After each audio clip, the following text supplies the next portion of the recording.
Welcome to study achievement. आज की इस वीडियो में बात करेंगे बीए प्रोग्राम सेकंड सेमेस्टर का एक पेपर है हिंदी कविता मध्यकाल और आधुनिक काल। इसका फर्स्ट यूनिट का आज पार्ट 1 करेंगे हम। कबीर की साखी, जिसके रचयिता हैं कबीरदास। स्टार्ट करते हैं। ये जो हमारी वीडियो में है सिर्फ एक नोट्स टाइप का मैंने लिखा है, जिसमें आप लोग पेपर के टाइम पे किस तरीके से आपको लिखना है और किस तरीके से आप डायरेक्ट पढ़कर एक पेपर दे सकते हैं। मैंने यहाँ पे कोई भी पंक्ति पूरी नहीं लिखी है, एक शॉर्ट नोट्स टाइप की बनाई है। तो आपको अगर पंक्ति को पूरा पढ़ना है तो आप अपनी बुक से पढ़ सकते हैं। ओके, देन स्टार्ट करते हैं। फर्स्ट ये आप पंक्ति बुक से पढ़ें। संदर्भ: प्रस्तुत पंक्तियाँ कबीरदास द्वारा रचित हैं। यह उनकी रचना कबीर ग्रंथावली से अवतरित है। प्रसंग: कबीर ने साँझ को अंग में ईश्वर की महिमा का गुणगान किया है। मानव निरंतर अपने अहम में जीवन जीता है, उसे केवल अपने सुखों के अलावा कुछ नहीं दिखाई देता। कबीर ने इस दोहे के माध्यम से कहना चाहा है कि मानव के कर्मों के द्वारा ही फल की प्राप्ति होती है। तो यहाँ पे कबीरदास जी कहते हैं कि जो मनुष्य है वो जैसा कर्म करेगा उसे वैसे ही फल की प्राप्ति होती है। ये कबीरदास बताना चाह रहे हैं इस पंक्ति के माध्यम से। अब ये हमारी पंक्ति थी, उसकी व्याख्या हम यहाँ कर। व्याख्या: हे मानव, ये जो तेरे पास ज्ञान है वह ईश्वरीय देन है। मानव, तो इसे यूं ही व्यर्थ ना होने दे। अर्थात ईश्वर के पास जाने पर जीवन के हर कार्य का लेन देन होगा, तब वहाँ हर कार्य का हिसाब किताब देना होगा। इस दोहे के माध्यम से कबीर ने कहना चाहा है कि मानव के कर्मों के द्वारा ही फल की प्राप्ति होती है। तो इस पंक्ति में कबीरदास जी ने बताना चाहा है कि जो मनुष्य है वो जैसा कर्म करता है उसे वैसे ही फल की प्राप्ति होती है।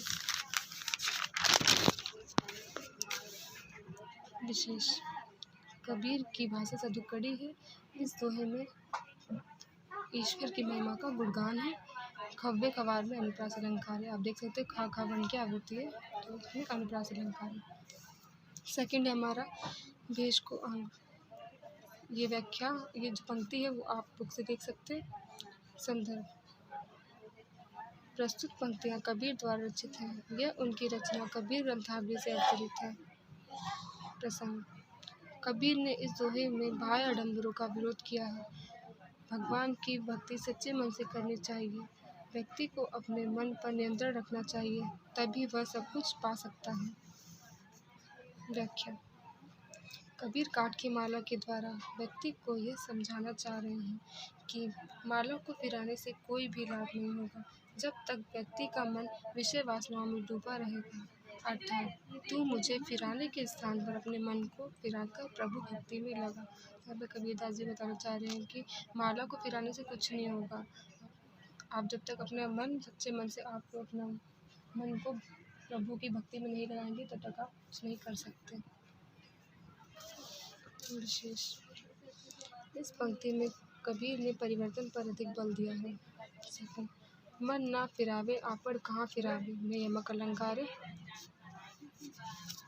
थर्ड है हमारा, ये पंक्ति आप बुक से देखें। संदर्भ: प्रस्तुत पंक्तियाँ कबीरदास द्वारा रचित हैं। यह उनकी रचना कबीर ग्रंथावली से अवतरित है। प्रसंग: कबीर मनुष्य को समझाते हैं कि जीवन में भक्ति का सुख प्राप्त करना है तो मन से विषय विकारों का त्याग करना आवश्यक है। भक्ति सुख से ही अमृत की प्राप्ति कर सकता है। कबीर ने माला और मूर्ति पूजा का खंडन किया है।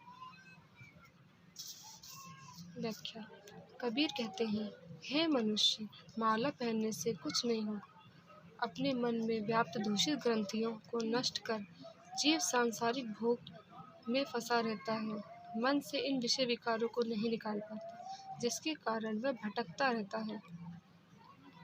व्यक्ति को मन से इन दूषित विकारों को नष्ट कर देना चाहिए, अर्थात श्री चरणों में ध्यान लगाने से अमृत की प्राप्ति होगी। यह कबीरदास जी बताना चाह रहे हैं, माला पहनने से कुछ नहीं होगा। जब तक आप अपना मन में जो दूषित ग्रंथियाँ हैं उनका नष्ट नहीं करेंगे, उनको नष्ट, तब तक आप अमृत की प्राप्ति नहीं कर सकते। विशेष: सरल सहज और स्पष्ट भाषा का प्रयोग है। सदुक्कड़ी भाषा है। चरणों चित्त में अनुप्रास अलंकार है। फोर्थ है हमारा, ये आप पंक्ति बुक से देखें। संदर्भ प्रस्तुत पंक्तियाँ कबीरदास द्वारा रचित हैं। यह उनकी रचना कबीर ग्रंथावली से अवतरित है। प्रसंग कबीर ने इस दोहे में व्यक्ति के मन में उत्पन्न विकारों को नष्ट करने के लिए कहा है। व्याख्या कबीर कहते हैं, हे मनुष्य, इन बालों ने तेरा क्या बिगाड़ा है जो तू इसे बार बार कटवाते रहते हो। मन को क्यों नहीं समझाते हो, अर्थात परिवर्तन करते हो जिसमें विषय तृष्णा भरी हुई है, उसको क्यों नहीं नष्ट करते। शरीर को ढकने के लिए जामा पहनते हो, पर मन साफ करने के लिए कोई यत्न नहीं। इसमें कबीर जी ने बताना चाहा कि जो व्यक्ति है वो अपने बाल कटवाता है और जामा पहनता है और अपने बहुत दिखावा करता है बाहरी, बल्कि वो अपने मन को साफ करने के लिए कुछ भी नहीं करता। यहाँ पे कबीर जी ने इसे बताना चाहा। विशेष सरल सहज और स्पष्ट भाषा का प्रयोग है।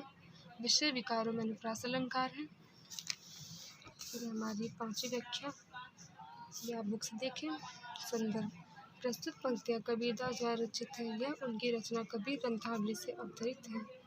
एक चीज़ आप लोग यहाँ पर नोट कर सकते हैं कि जो हमारे जो संदर्भ है वो एक ही है, तो